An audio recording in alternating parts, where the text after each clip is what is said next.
wala taqulu liman alqa ilaikumus salama lasta mu'mina tabtaguna aradul hayatid dunya fa indallahi maghanimu katsirah kadzalika kuntum min qablu famannallahu 'alaikum fatabayyanu innallaha kana bima ta'maluna khabira.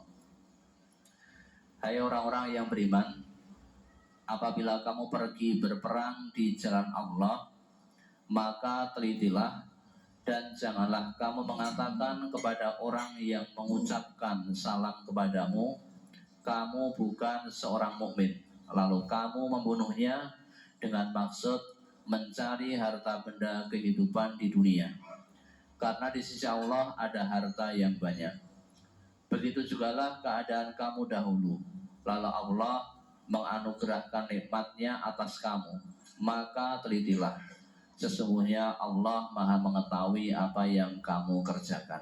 Ada natnya di situ dibaca. Maksudnya yang dimaksud adalah orang yang mengatakan la ilaha illallah, yang dimaksud mengucapkan salam kepada.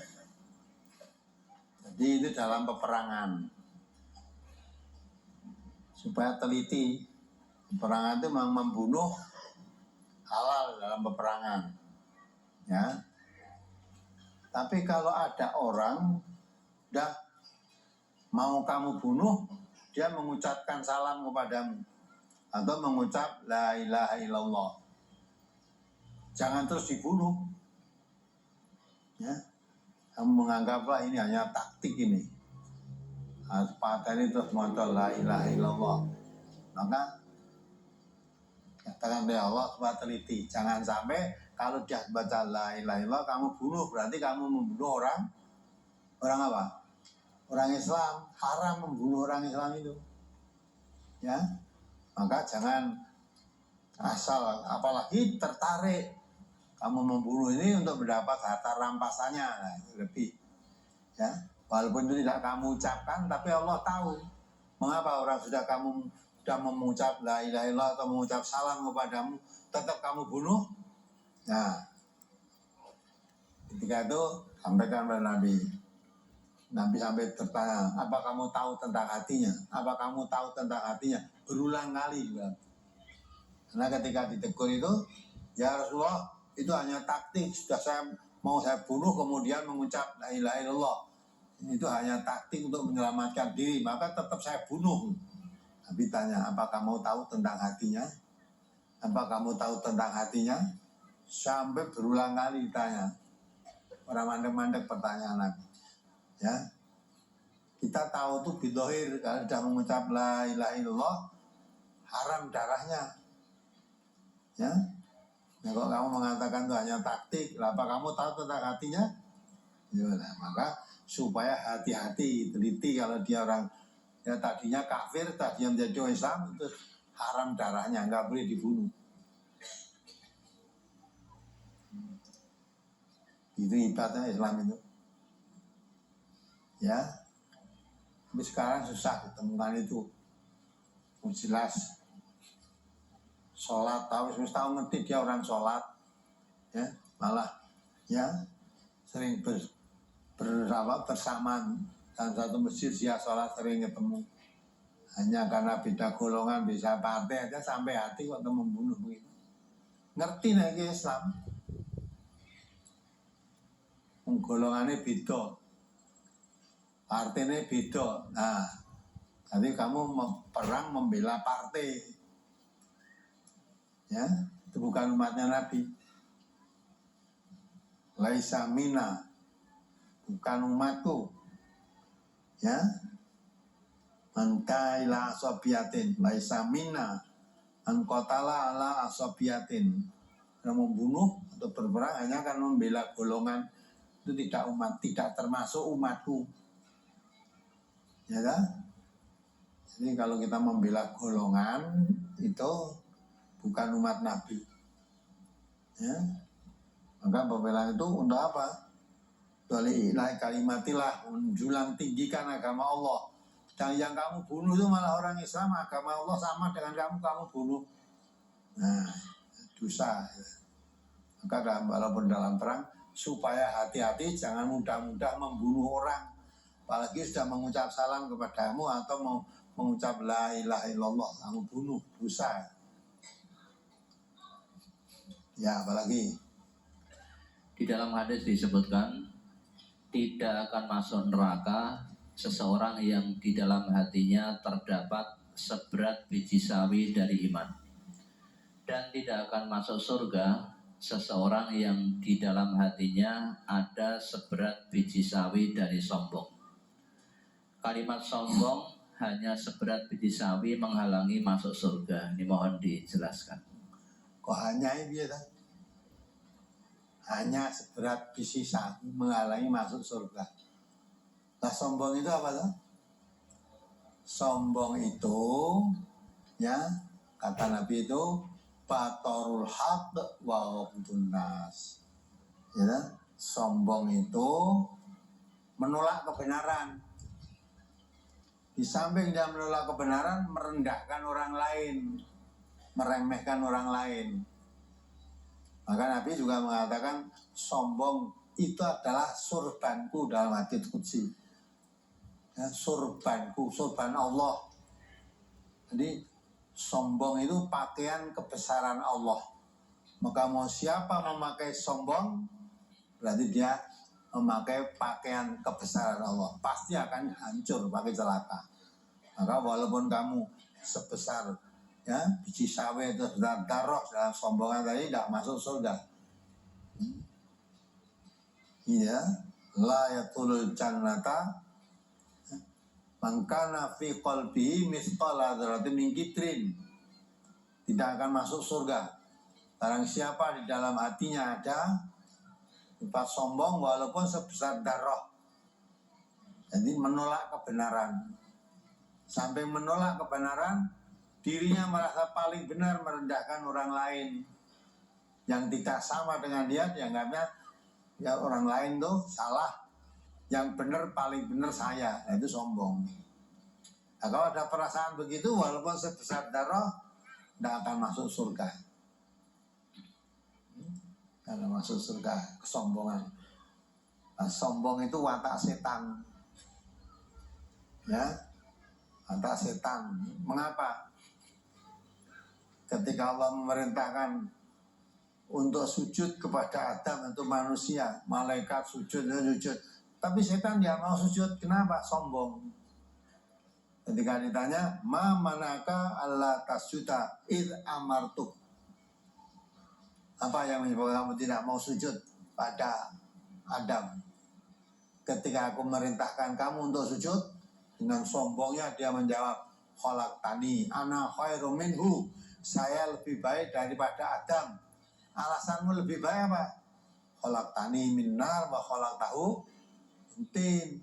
Lah saya diciptakan dari api, Adam diciptakan dari tanah. Lah kok saya disuruh sujud pada Adam? Mestinya Adam suruh sujud pada saya, karena dia diciptakan dari api. Dia menganggap ciptaan dari api itu lebih baik daripada dari tanah. Padahal kamu api apa kok tanah, yang menjadikan kamu menjadi manusia, yang Adam, yang menjadikan kamu menjadi setan, iblis tadi itu semua dari api, dari tanah, dari cahaya, diciptakan menjadi makhluk baru. Itu yang menciptakannya Allah. Yang menyuruh kamu sujud itu yang menciptakan kamu. Lah kok tidak mau? Nah, ini sombong kan, menolak kebenaran. Maka walaupun sekecil apapun tidak bisa masuk surga. Maka jauhi sifat sombong itu. Kadang-kala tidak disadari kita berlaku sombong. Kadang-kala tidak disadari. Hanya merasa ada kelebihan. Kemudian kelebihan pangkat, kelebihan kekayaan, kelebihan keturunan, ya kan? Ya. Sombong. Nah, merasa membangga-banggakan saya anaknya. Nah, sebut bapak-bapaknya. Saya anaknya Pangeran Diponegoro. Nah, padahal ngerti wae ora Diponegoro itu apa. Nah, malah Nabi mengatakan siapa membangga-banggakan keturunannya, derajatnya tidak lebih tinggi daripada kumbang pemakan tai. Ya. Semua manusia, apa anak jenderal, apa anak ya, menteri, apa anak haji, apa anak nabi, sama itu, diberi modal oleh Allah sama. Modalnya beragama tauhid, beragama Islam. Kullu mauludin yuladu alal fitrah. Orang kok anak nabi mesti jadi baik, enggak. Kalau fitrahnya dijaga jadi baik. Kan belum tentu anak nabi, jangan kamu bangga-bangga. Betul bapakmu ini nabi, ini kowe dudu. Ya. Anak nabi yang tidak baik ada enggak? Nabi apa? Nabi Nuh. Anaknya kafir, termasuk ditenggelamkan ya dalam banjir bersama orang-orang kafir. Istri Nabi juga cukup kemayu, ya. Istri Nabi ya belum tentu baik, ya. Istri Nabi yang jahat ya ada, istri Nabi Lot, istri Nabi Nuh itu termasuk na'adab oleh Allah itu. Nah tidak taat dengan nabinya walaupun nabinya sebagai suaminya. Ya. Nah itu jadi sombong itu menolak kebenaran. Kebenaran itu diterima, ini ditolak karena kesombongannya tadi. Di samping menolak kebenaran, merendahkan orang lain, merasa dirinya lebih baik. Nah itu, padahal Allah sudah katakan fala tuzakku anfusakum huwa a'lamu bimanitaqo. Jangan kamu merasa dirimu suci, dirimu bersih dari kesalahan. Ya, Allah lah yang paling mengetahui siapa yang bertakwa. Tidak bisa membaca ketakwaan seseorang. Nabi sendiri tidak bisa, ini orang takwa ini, tidak, Nabi tidak bisa. Maka Nabi ketika menjelaskan takwa, at-takwa hahuna, sambil menunjuk di dada, takwa itu di sini.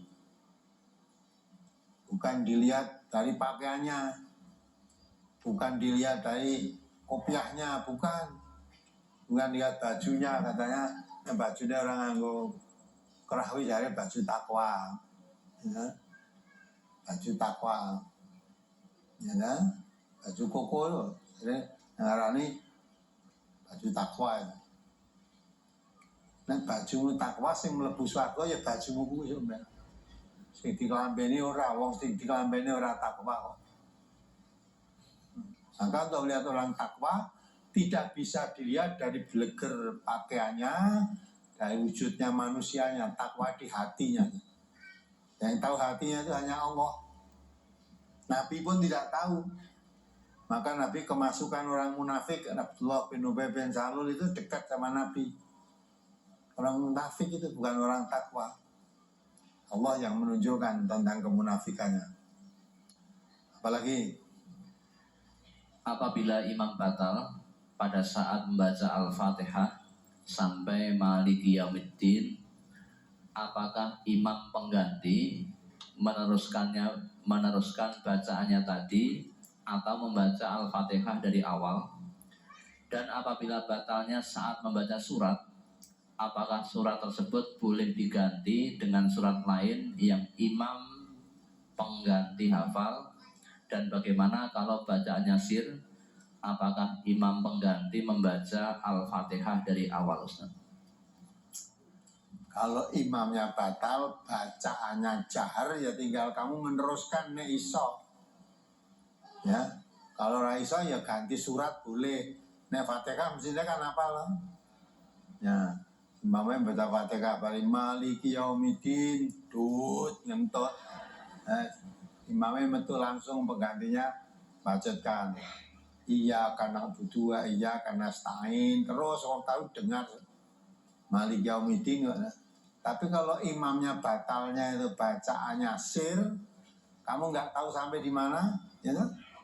Jamaah kamu sebagai imam pengganti lebih baik membaca dari awal, ya, membaca dari awal, biar nanti tidak, ya yang tadi belum bisa, imam tadi bisa tidak ketinggalan, baca dari awal tidak salah.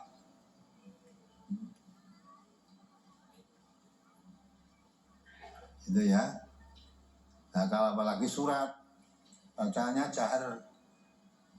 Kamu ya tahu, ya, imamnya tadi membaca surat Wadduha. Nah, tahu juga. Imamnya kan walaili idza yahsha. Tapi kamu mau meneruskan ganti imam ora hafal Wadduha. Ganti boleh juga. Nah, imamnya Wadduha walaili idza yahsha wa nahari idza tajalla. Saya nggak hafal, tak ganti qul huwallahu ahad. Boleh itu. Boleh. Nah, nerusi ora hafal gimana? Apalagi Tentang sholat jamak qashar antara maghrib dan isya pada waktu hujan, bolehkah sholat tersebut dijamak? kalau memang kamu musafir, boleh. Hujan atau tidak hujan, boleh. Tapi kalau kamu mukim di rumah, apalagi ora udan ora tau nyang masjid. Walaupun rumahnya dekat masjid, lalu bareng udan sholat di jamak, nggak boleh itu. Jamak motor. Karena apa? Nabi melaksukan begitu, ya, karena khawatir menyusahkan makmumnya. Sehingga kalau malah Nabi kalau mendengar adzan itu kalau mestinya as-sholatu, misalnya as-sholatu khairun atau hayya ala sholah, ya. Kalau hujan boleh, jangan hayya ala sholah, diganti shollu fi buyutikum, sholatlah kamu di rumahmu. Jadi karena zaman Nabi masjidnya tidak seperti sekarang ning Telecek cedak masjid, ya. Dan payung banyak, TKT nganggo godhong gedang kowe tekan masjid mau mlaku aja tekan. Nah, lagi ini hujan, padahal hujan bisa banjir dan nanti apa itu untuk perjalanan ke masjid itu bisa kebanjiran, ya, menyusahkan. Maka ketika sampai sholat untuk memanggil untuk hayya ala sholat, Nabi perintahkan sholatlah kamu di rumah masing-masing untuk meringankan. Karena biasanya mesti ke masjid. Nah, karena hujan lebat, diperintah Nabi sholat di rumah, nggak usah sholat ke masjid. Itu kan. Nah, orang yang tanya ini tadi mengertinya jamak motor karena hujan boleh dijamak, padahal tujuannya itu tidak memberatkan makmumnya. Lah kamu tidak hujan atau hujan tidak pernah sholat jamaah di masjid, ya, kurung adzan hayya ala sholat barang walaupun tidak di orang kok gerigah nang masjid orang, ya, kusalate nang omah.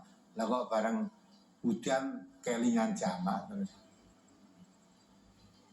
Apalagi Bila seorang anak sejak kecil sudah dibiasakan mengerjakan sholat walaupun belum sempurna, dan di bulan Ramadan ikut puasa kuat sebulan penuh, bagaimana dalam Islam?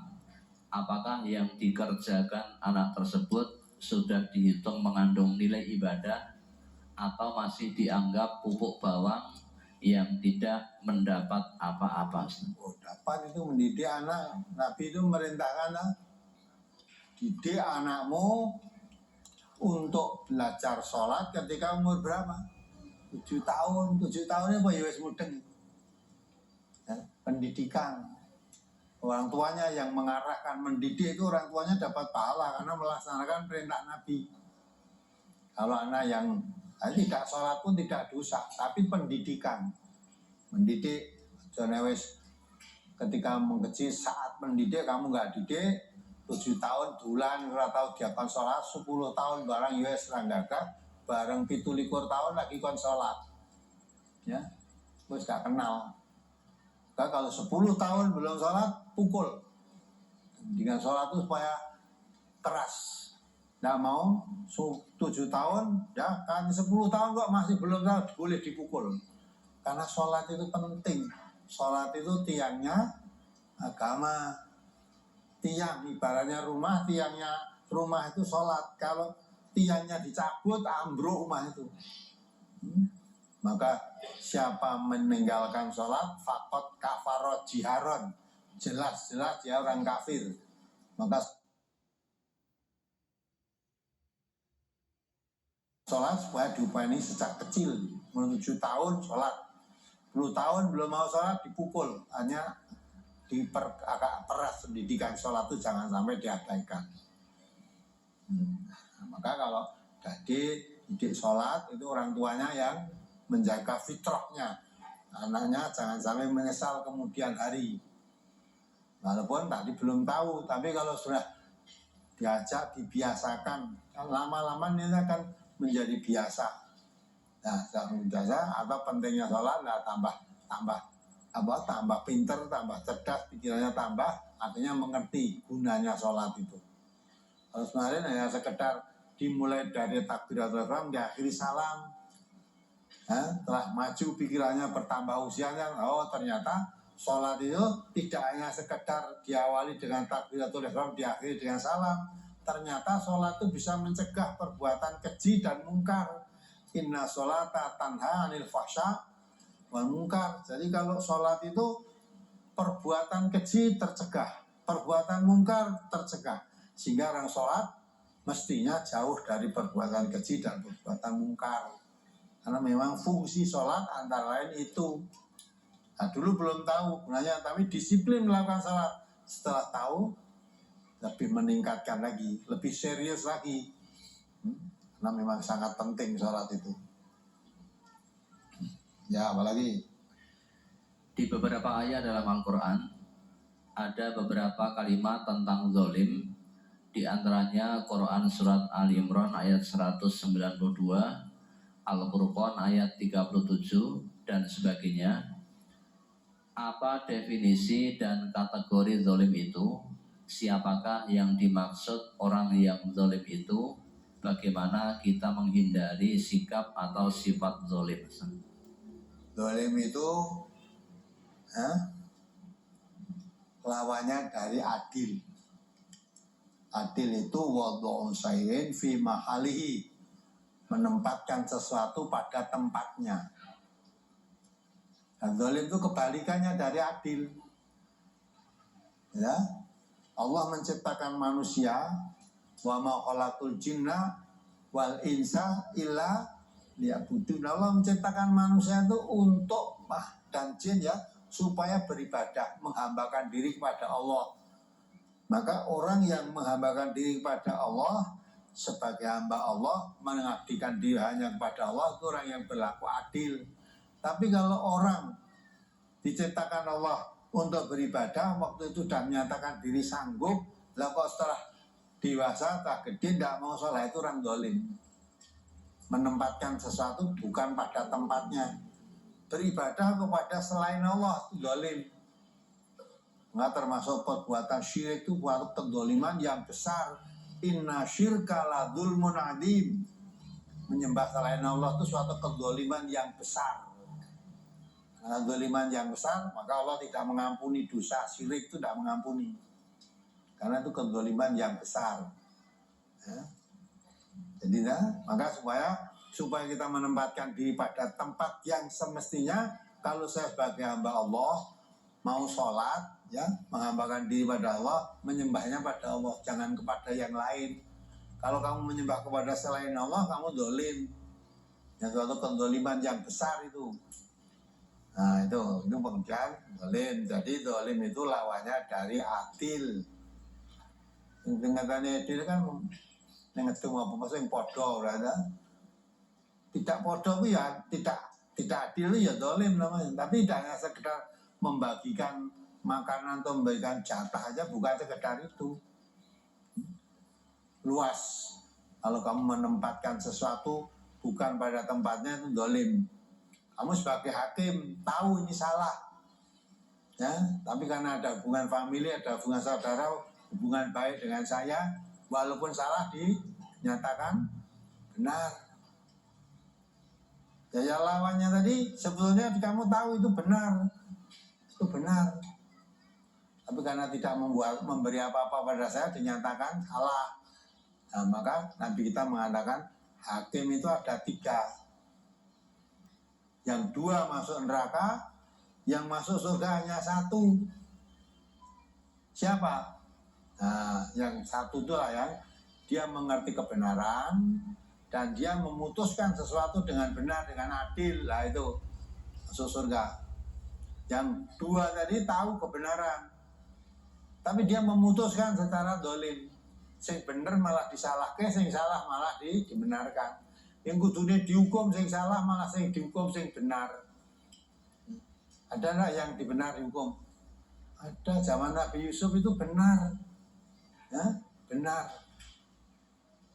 Terus dituduh karena mau memperkosa istri pejabat negara, ya. Padahal benar itu. Akhirnya Nabi Yusuf yang dipenjara. Karena kan sing dipenjara istri pejabatnya bikin malu. Kenapa sih pejabat dia dihukum dia nyenengi pembantune lah kan isin dah. Karena sing pembantune kok nyenengi majikane ya dihukum patut. Nah, maka itulah walaupun bagaimanapun juga akan ketemu hakim yang maha adil, itu Allah. Nah, itulah maka itu adil itu lawannya dari dolim. Banyak orang yang berlaku dolim, ya, mungkin karena tidak tahu, tapi banyak juga orang berlaku dolim karena sadar dan tahu. Nah, itu yang tidak akan masuk surga. Ya. Apalagi Apakah ada larangannya makan dan minum dengan berdiri? An Anas anin Nabi SAW annahu naha ayyashrabar rajulu qaiman qala, ya kota datu fakulna, jadi dengan berdiri lalu kota berkata, fal aklu fakola daka aslu wa ahbab daka au ahbatu. Nah di situ ya, dari Anas bin Malik Nabi SAW rasanya beliau melarang orang minum dengan berdiri. Qatadah berkata, lalu aku bertanya kepada Anas, kalau makan bagaimana? Tadi yang dilarang minum dengan kalau makan.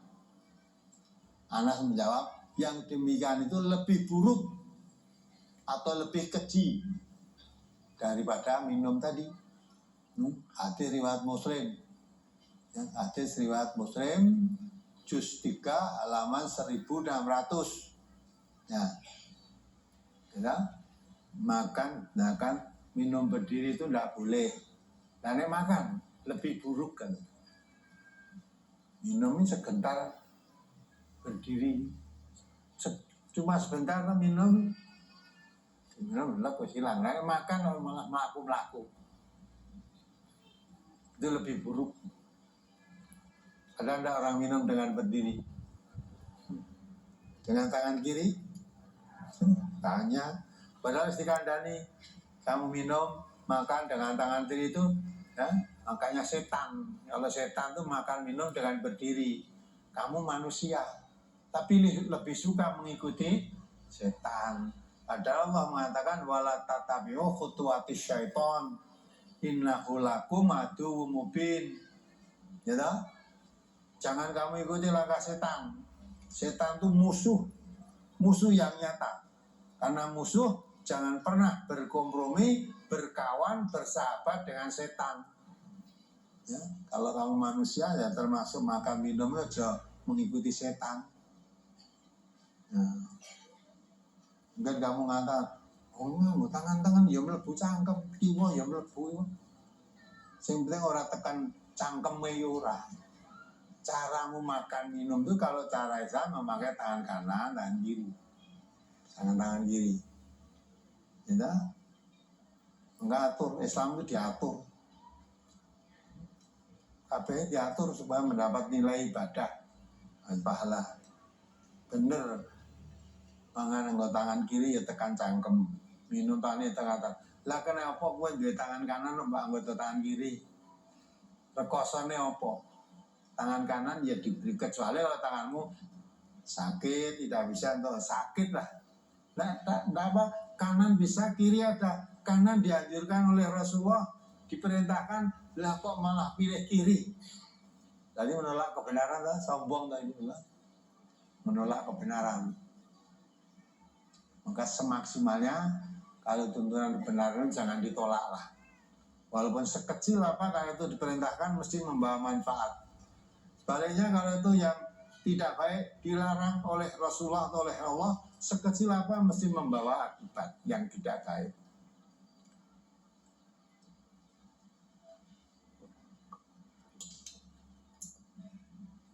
Mula orang Islami makan minum diatur.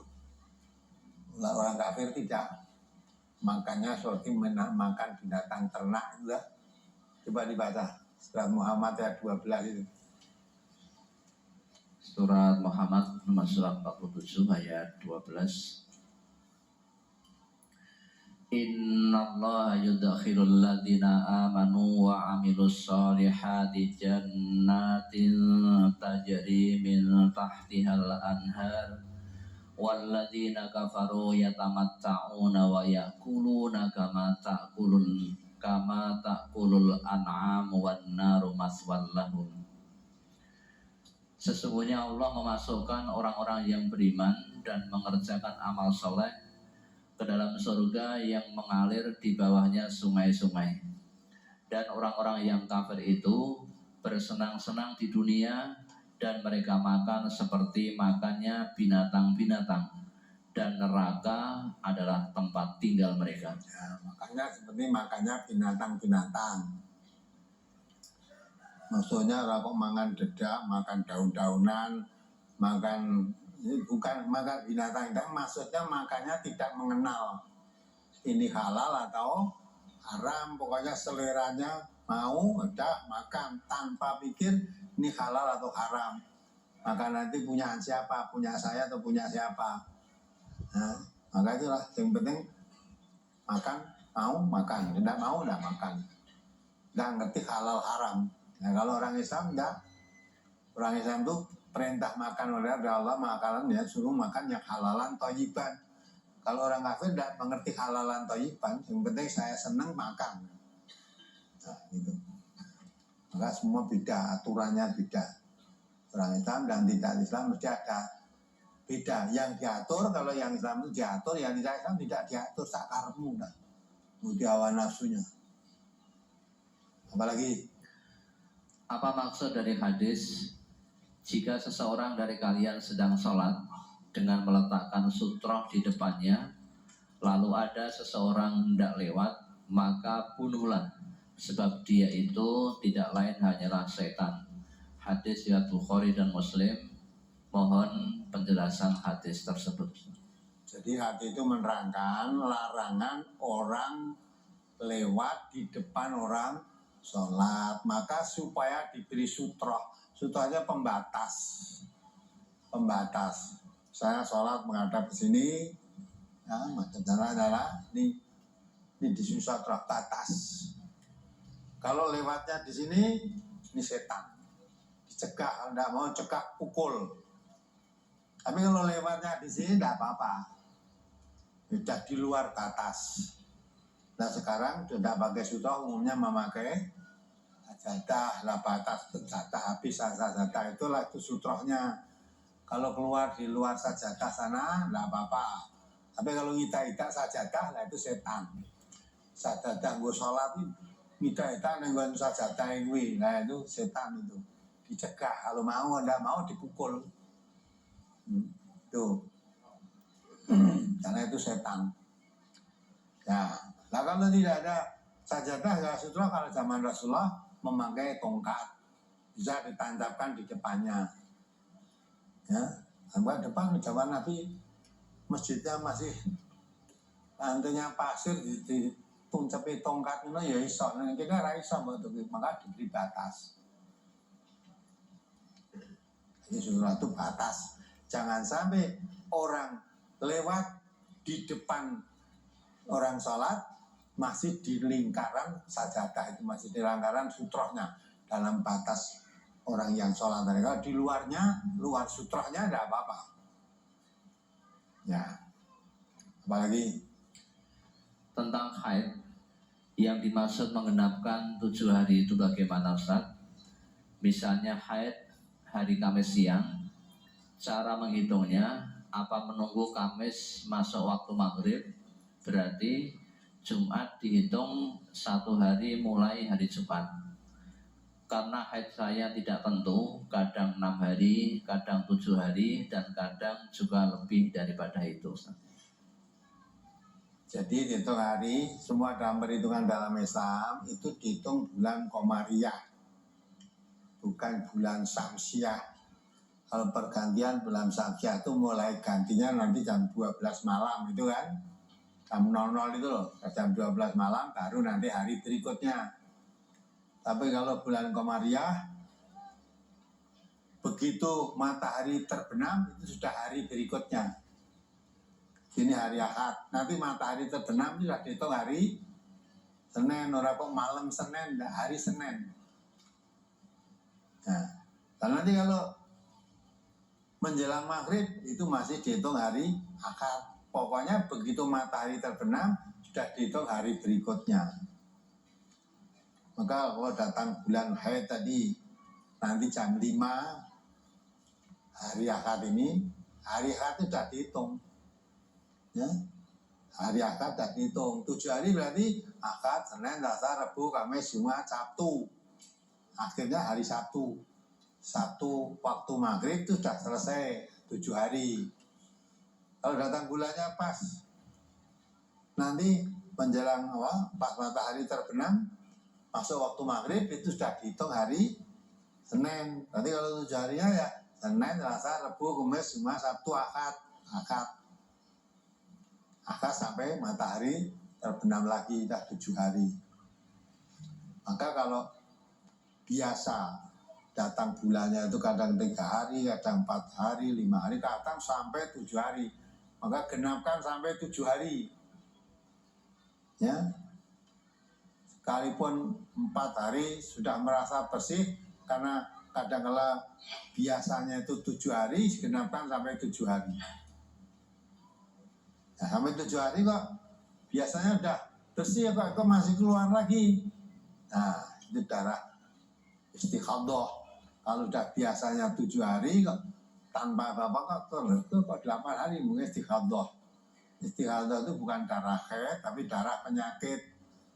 Maka diperiksakan dokter yang ngerti. Yang ngerti. Nah, tapi kalau memang biasanya ya tidak tentu karena dirusak sendiri siklusnya, karena biasa minum pil KB atau alat-alat kontrasepsi itu kadang-kala ya, datang bulan orang jadi bulanan, kadang-kala mingguan, kadang-kala tengah bulan. Nah, selama itu darah haid ya tidak boleh sholat. Selama darah haid tidak boleh. Maka kalau tidak mengerti ini tanya pada ahlinya, pada dokter ahli, ini darah haid apa bukan. Nanti kalau salah karena kontrasepsi itu kadang-kala karena pil KB itu kadang-kala haidnya tidak teratur. Kadang-kala bulan, kadang-kala tengah bulan, kadang-kala harian. Maka kadang-kala sama sekali tidak haid. Kalau sama sekali tidak haid tidak masalah, berarti tidak mengganggu sholatnya. Tapi kalau haidnya mestinya bulanan jadi mingguan, mestinya 1 minggu kadang-kadang 10 hari pada 5 hari, nah itu membingungkan orang sholat gitu. Maka diperiksakan ke dokter. Yang penting kalau itu memang darah haid, berapa hari pun tidak boleh sholat kan. Apalagi dari Abu Sa'id Al-Khudri, ia berkata, Rasulullah Sallallahu Alaihi Wasallam bersabda, sungguh kalian akan mengikuti langkah orang-orang sebelum kalian, sejengkal demi sejengkal dan sehasta demi sehasta, sehingga walaupun mereka memasuki lubang biawak, kalian tetap mengikutinya. Kami, yakni sahabat, bertanya, ya Rasulullah, apakah mereka itu kaum Yahudi dan Nasrani? Beliau bersabda, lalu siapa lagi? Hadis riwayat Muslim, juz 4 halaman 2054. Mohon dijelaskan siapa yang dimaksud kaum Yahudi dan kaum Nasrani itu. Kaum Yahudi, Nasrani itu yang biasa disebut ahli kitab. Ya, yang diberi kitab Taurat maupun diberi kitab Injil. Lah orang Yahudi itulah yang diberi kitab Taurat. Ya, disebut Yahudi itu. Lah kalau orang Nasrani itu yang diberi kitab Injil. Yang dimaksud ya kaum Yahudi itu orang yang mengaku berkitab suci Taurat. Kalau orang Nasrani yang mengaku kitab sucinya Injil. Injil, kitab sucinya. Kedua-duanya itu disebut ahli kitab oleh Al-Quran ya kan. Ya ahli kitab, terus dianggap orang ahli kitab orang Yahudi dan orang Nasrani. Itu di dalam Al-Quran disebut ahli kitab itu maksudnya orang Yahudi dan orang Nasrani. Apa yang kurang jelas?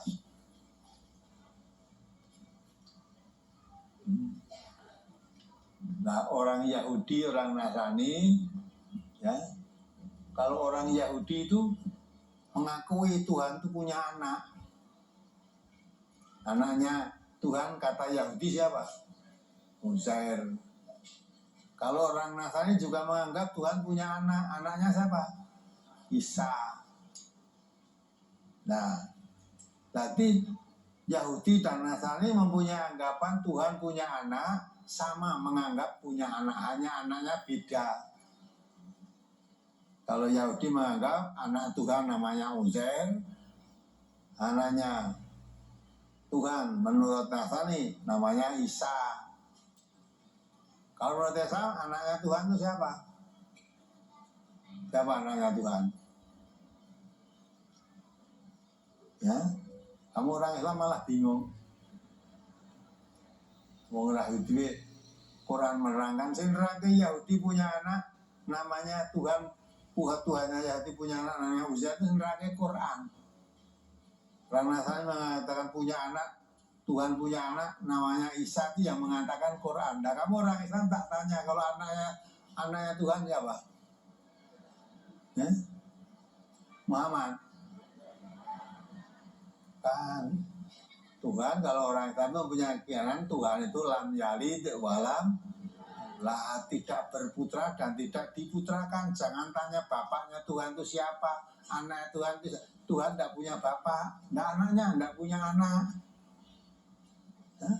Lah so nera juara nek Tuhane wis tua piye? Tuhan tidak pernah tua. Malamnya kulahu kufuan, Tuhan itu tidak pernah alami tua, tidak pernah muda ya tidak pernah. Nah terus piye? Ya sudah seperti itu. Adanya tidak ada yang membuat dan tidak akan ada akhirnya. Tuhannya orang Islam itu tidak berakhir dan tidak berawal. Huwal akhiru huwal awal. Jadi nggak ada yang sebelum Tuhan ada apa, nggak ada apa-apa. Sebelum Tuhan tidak ada apa? Tuhan itu tidak pernah ada. Sebelum adanya Tuhan nggak pernah ada. Jadi kalau kamu menganggap sebelum ada Tuhan, berarti Tuhannya ada yang membuat. Kalau dulu sebelumnya ada Tuhan, lah yang mengadakan Tuhan siapa? Nah, maka Tuhan itu qiyamuhu binafsihi. Diri sendiri ada dengan sebelum ada segala sesuatu Allah sudah ada. Justru adanya segala sesuatu yang menciptakan Allah. Kalau tidak diciptakan oleh Allah, tidak ada semua ini. Yang ada hanya Allah. Nanti akan kembali lagi. Semua akan nggak ada lagi. Ya, nanti akan kembali. Semua tidak ada lagi. Yang ada hanya Allah. Kullu syai'in halikun illa wajhah. Semua yang ada ini yang akan rusak, hancur semua. Yang tidak hancur satu yaitu Allah saja.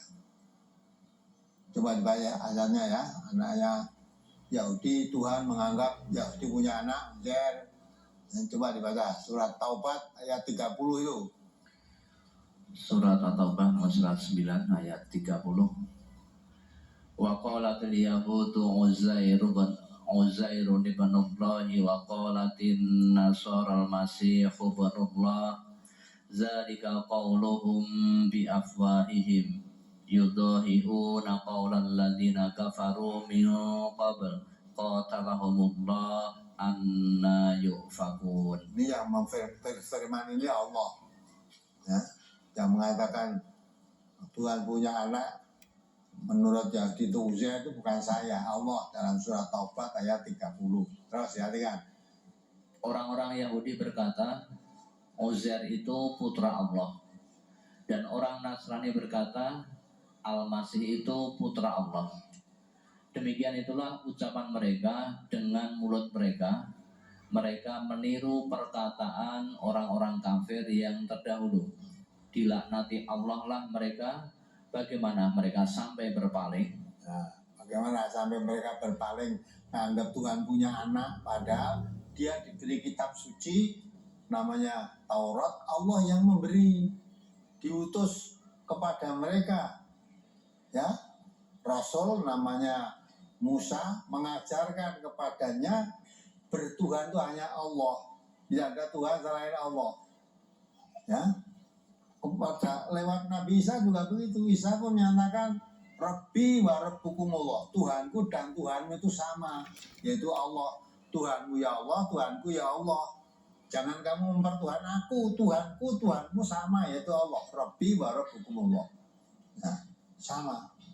Kok kamu sampai berpaling, malah Uzair kamu anggap anak Allah, Isa kamu anggap anak Allah, maka bagaimana kamu bisa sampai berpaling memalingkan Tuhan punya anak?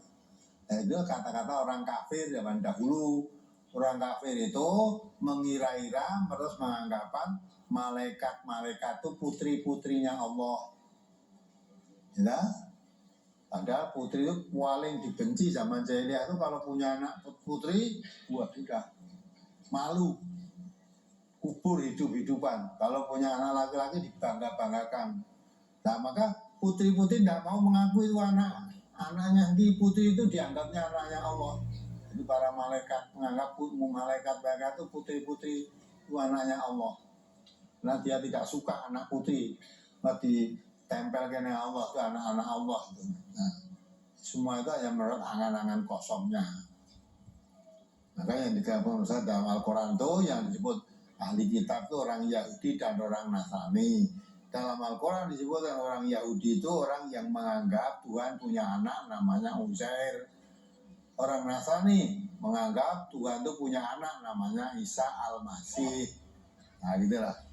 Maka bagaimana mereka diberi kitab suci, diutus Rasul kepada mereka, lalu kok sampai bisa dipalingkan yang begitu jauh, itu bagaimana? Nah, maka orang Islam pun bisa begitu. Ya, kalau nanti sejak yang seperti yang kamu tanyakan tadi, ya, tidak sadar masalahnya itu sejengkal demi sejengkal, sehasta demi sehasta akan mengikuti orang-orang sebelum kamu. Jika masuk ke lubang biawak pun akan kamu ikuti. Terus sahabat bertanya, apa yang kamu maksud? Orang Yahudi dan Nasrani ya Rasulullah? Nabi mengatakan, lah siapa lagi kalau tidak mereka? Kalau sudah menganggap Allah punya anak itu sudah ibaratnya kamu masuk ke lubang biawak. Misalnya jalan lurus itu malah masuk ke lubang biawak. Lubang yang menyengsarakan kok kamu ikuti. Ya. Nah, maka kadang-kadang mata tidak sadar, maka tidak boleh mengikuti mereka. Malayakunu kalladina utul kitaba min qabl. Kamu jangan mengikuti orang-orang yang telah diberi kitab sebelum Al-Quran, yaitu Yahudi dan Nasrani. Mengapa tidak boleh? Fatala alaihimul amadu faqasat qulubuhum wa katsirum minhum fasikun. Mereka sudah lama berpisah dengan isi kitab sucinya. Akhirnya kebanyakan hati mereka menjadi keras dan mereka menjadi fasik. Orang Islam kalau tidak, ya, kalau lama berpisah dengan kitab sucinya kepada Qurannya, nanti ya seperti mereka. Kalau diterangkan kitab suci yang sebenarnya, diterangkan Quran yang sebenarnya tidak mau. Malah dia lebih suka mengikuti apa yang diwariskan dari bapak-bapaknya, nenek-nenek moyangnya dulu begitu. Yang salah kisah saya ini udah ngewawai. Biar ini zaman simbah-simbah yang energi. Maka kalau dipanggil, mari ikuti Quran, ikuti sunnah Nabi, nggak mau jawabnya bal natabi'u ma wajadna alaihi apa. Nah, coba diingat kembali, ini penting sekali ayat ini. Ya, diingat kembali. Surat Maidah 104 itu. Surat Al-Maidah surat 5 ayat 104. Wa idza qila lahum ta'alau ila ma anzalallahu wa ila rasul qalu hasbuna ma wajadna alaihi aba'ana awalau kana aba'uhum la ya'lamuna syai'an wa la yahtadun. Apabila dikatakan kepada mereka, marilah mengikuti apa yang diturunkan Allah dan mengikuti Rasul. Mereka menjawab, cukuplah untuk kami apa yang kami dapati bapak-bapak kami mengerjakannya. Dan apakah mereka akan mengikuti juga nenek moyang mereka, walaupun nenek moyang mereka itu tidak mengetahui apa-apa dan tidak pula mendapat petunjuk? Ya. Wa idza qila lahum ta'alau ila ma anzalallah wa ila rasul. Dipanggil, dikatakan kepada mereka, mari kita ikuti ma anzalallah, apa yang diturunkan oleh Allah. Yang diturunkan oleh Allah apa? Al-Quran. Jadi kalau mari kita ikuti Al-Quran dan mari kita ikuti Rasulullah. Kalau dia orang yang beriman betul, mestinya jawabnya sami'na, saya mendengar, saya akan taati. Gitu, itu enggak jawabnya bal natabi'u ma wajadna alaihi apa. Tidak, saya tidak perlu ikuti Allah, tidak perlu ikuti Quran, tidak perlu ikuti Nabi. Cukup saya mewarisi agama ini apa yang saya dapati dari bapak-bapak saya dulu mengerjakannya, dari mbah-mbah saya dulu mengerjakannya. Zaman simbah-simbah dulu, bapak-bapak dulu ya seperti ini. Sosok mewawai. Kalau kamu mewawai kualat karo leluhurmu kamu. Sampai Allah mengatakan awalau kana abahum layak lamuna syai'a wa la yahtadun. Apakah sekalipun mbah-mbahmu dhisik, mbah-mbahmu dulu ya, tidak mengetahui apa-apa dan tidak mendapat petunjuk juga kamu ikuti? Ya, jawabnya jawab. Biasanya jawabnya gimana? Biasanya jawabnya pokoknya gitu kan. Pokoknya bapak dhisik yang ngene kok, simbah dhisik yang ngene lah gitu. Dan nek ora aja ngaku dadi wong Islam. Tapi Islam itu ikuti Quran dan sunnah Nabi.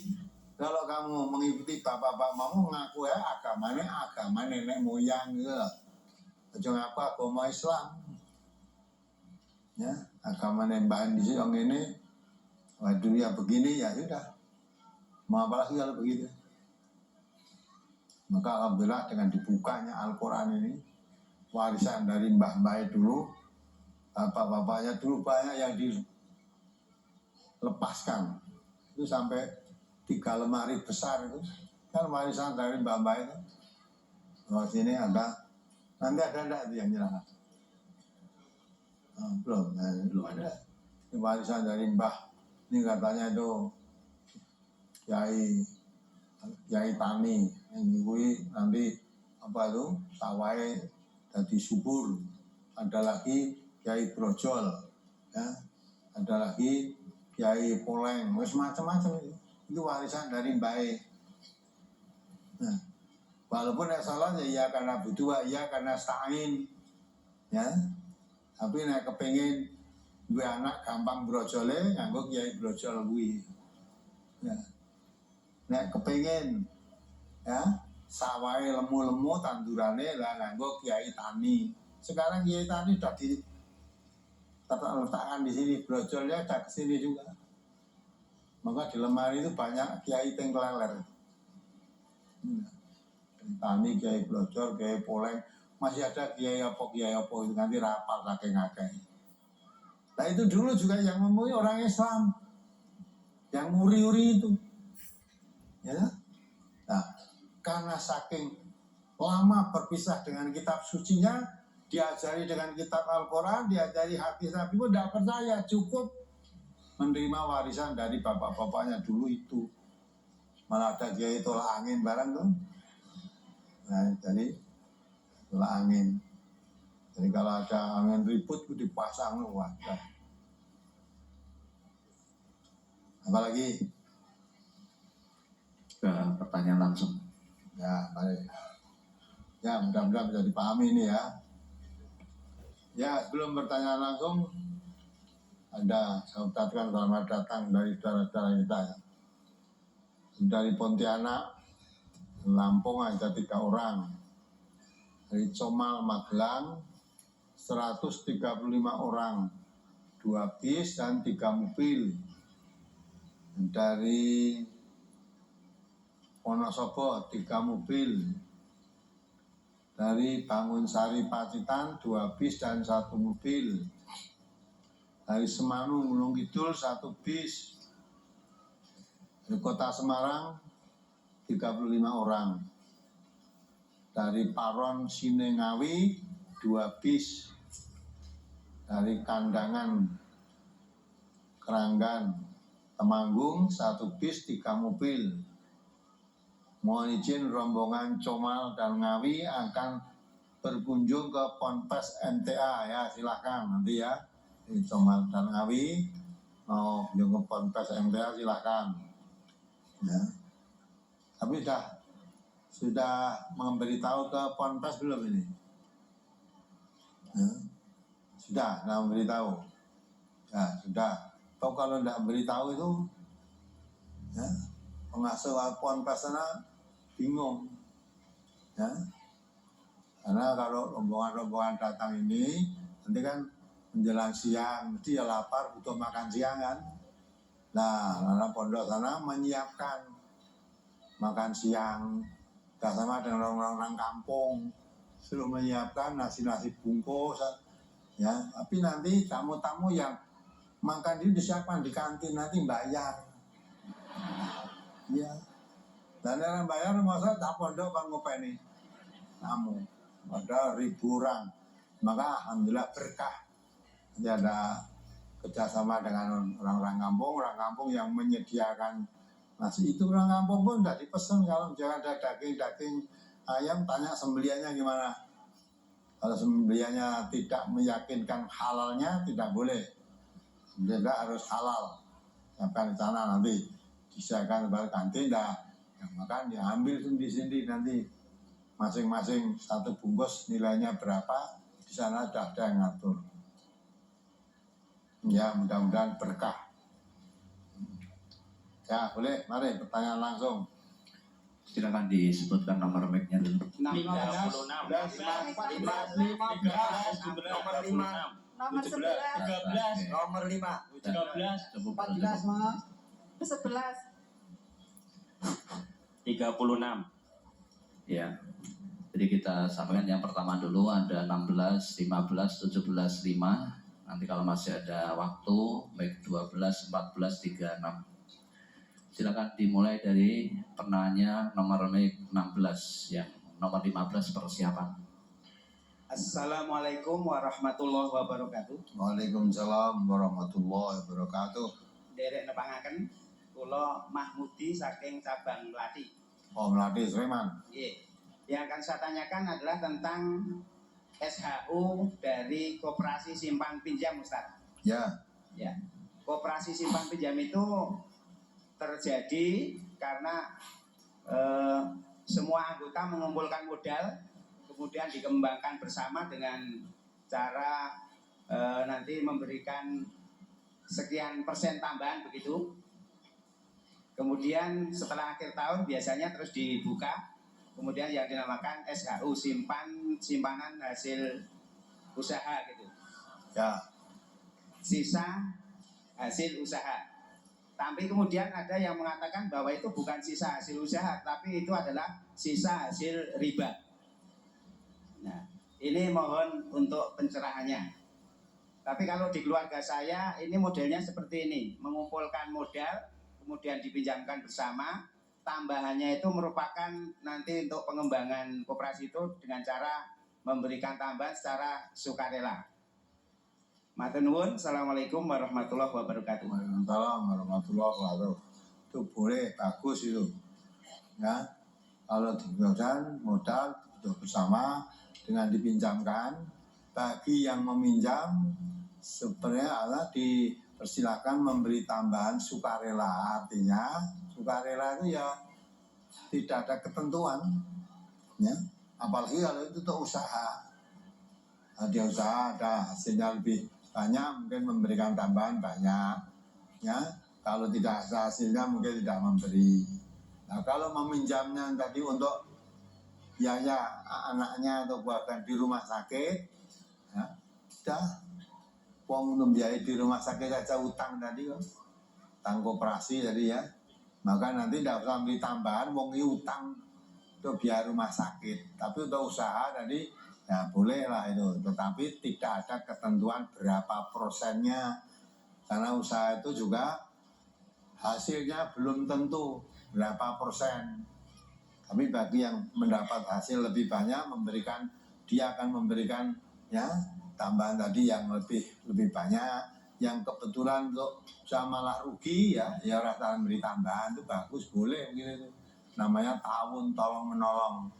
Ya, kamu minjam uang koperasi ini, kamu berusaha maju, hasilnya banyak lah. Sebagian dari hasilmu kamu sumbangkan ke koperasi untuk kepentingan bersama lagi, untuk modal lagi kan ya. Tapi kalau memang tidak ada untungnya, kamu malah rugi ya jangan menambah, dan menolong kamu tahun itu. Tapi kalau ditentukan sekian persen, dan nanti kalau tidak mencapai hasilnya tidak ada sekian persen, misalnya tambahnya 2%, padahal hasilnya tidak ada 2%, mungkin malah hanya 1% atau 2% pas saja. Ya itu lah, tidak masalah. Artinya kalau memberi tambahan seikhlasnya, seadanya, tidak ada riba. Apa lagi? Cukup. Baik, saya cukupkan sekian dulu. Segala kekurangan dan kesalahan saya mohon maaf sebesar-besarnya. Mari kita akhiri. Alhamdulillahirrahmanirrahim. Subhanakallahumma wa bihamdika asyhadu an la ilaha illa anta astaghfiruka wa atubu ilaik. Assalamualaikum warahmatullahi wabarakatuh. Waalaikumsalam.